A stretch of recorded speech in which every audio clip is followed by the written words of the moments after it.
রাতে বিছানায় শুয়ে এপাশ ওপাশ করছেন কিন্তু কিছুতেই ঘুম আসছে না। আপনার কি মনে হয় এটি শুধুই সাধারণ ক্লান্তি নাকি অন্য কিছু?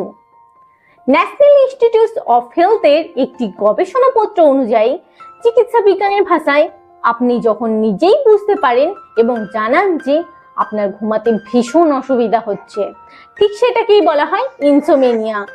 যুক্তরাষ্ট্রে সরকারি স্বাস্থ্য বিষয়ক ওয়েবসাইট মেডলাইন প্লাস থেকেও জানা যায় যে ইনসোমেনিয়া একটি অত্যন্ত পরিচিত স্লিপ ডিসঅর্ডার বা ঘুমের সমস্যা।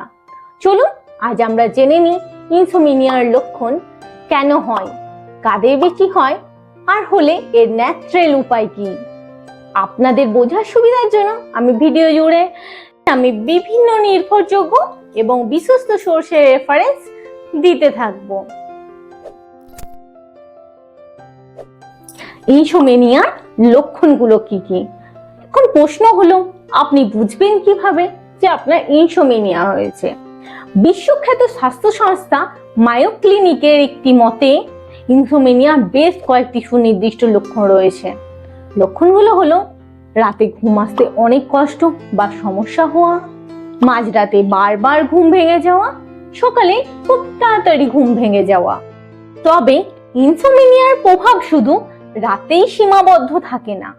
মায়ো ক্লিনিক জানাচ্ছে এর কারণে দিনের বেলা তো নানা সমস্যা দেখা দেয়, যেমন দিনের বেলায় ভীষণ ক্লান্ত বা ঘুম ঘুম অনুভব করা, মেজাজ একটুতেই খিটখিট হওয়া, বিষণ্ণতা বা উদ্বিগ্ন বোধ করা, কোনো কিছু মনোযোগ দিতে, ফোকাস ধরে রাখতে বা কোনো কিছু মনে রাখতে সমস্যা হওয়া, কাজে বেশি ভুল করা বা দুর্ঘটনার শিকার হওয়ার প্রবণতা বেড়ে যায়। নিজের ঘুম নিয়ে সব সময় একটা দুশ্চিন্তা কাজ করে। এই লক্ষণগুলোর কোনোটি যদি আপনার সাথে মিলে যায় তবে ঘাবড়ানোর কিচ্ছু নেই। ইনসোমেনিয়া থেকে প্রাকৃতিকভাবে মুক্তির উপায় এবং ন্যাচারাল স্লিপ রেমেডি নিয়ে একটি সম্পূর্ণ রিসার্চ বেসড আর্টিকেল আমি আমার ওয়েবসাইট বন্যাস ওয়েলনেস এডিটে শেয়ার করেছি। ভিডিওটির পর পিন কমেন্টে দেওয়া লিঙ্ক থেকে আপনারা সেটি পড়ে নিতে পারেন।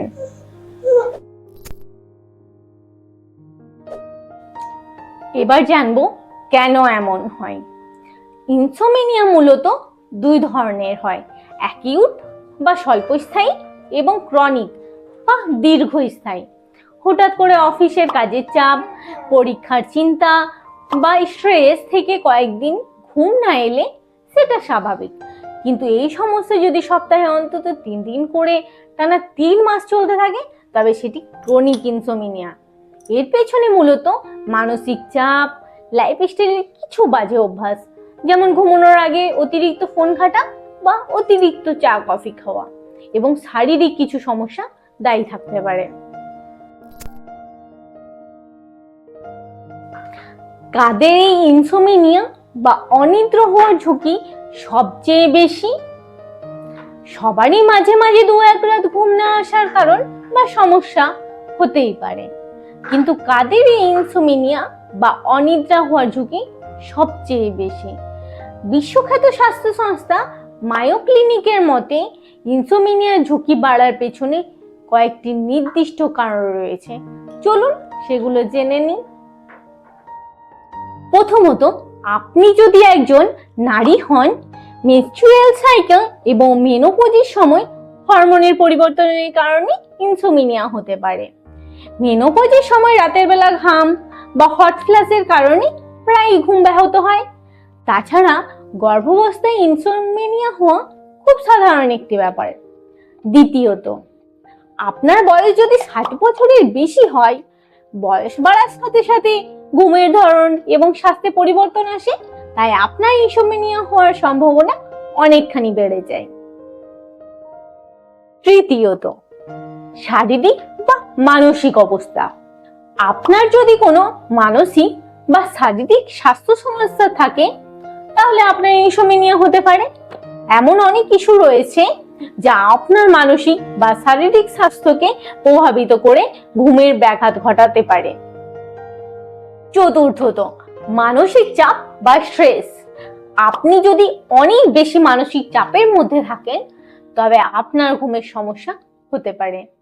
স্ট্রেস থেকে যেমন শর্ট টার্ম বা স্বল্পমেয়াদী ইনসোমিনিয়া হতে পারে, তেমনি দীর্ঘস্থায়ী স্ট্রেস থেকে দীর্ঘমেয়াদী ইনসোমিনিয়া দেখা দিতে পারে। সর্বশেষে অনিয়মিত রুটিন, আপনার যদি ঘুমানোর কোনো নির্দিষ্ট রুটিন না থাকে তাহলেও এই ঝুঁকি বেড়ে যেতে পারে। উদাহরণস্বরূপ, কাজের শিফট পরিবর্তন হওয়া বা ভ্রমণের কারণে আপনার স্লিপ ওয়েক সাইকেল বা স্বাভাবিক ঘুমের চক্র নষ্ট হতে পারে। তাহলে আমরা কি করতে পারি?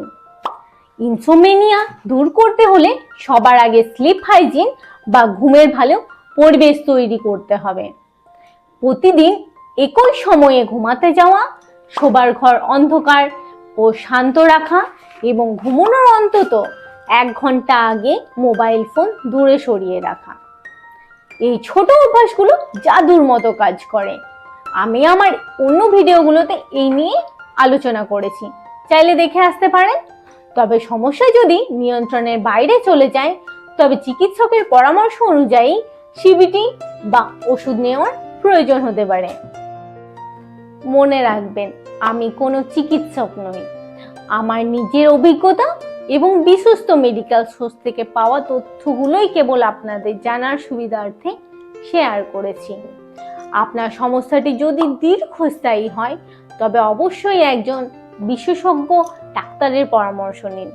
ঘুম ও স্বাস্থ্য সচেতনতা নিয়ে আরো অনেক আর্টিকেল সম্পূর্ণ ফ্রিতে পড়তে চাইলে ভিজিট করুন www.bonyasoilnessedit.com।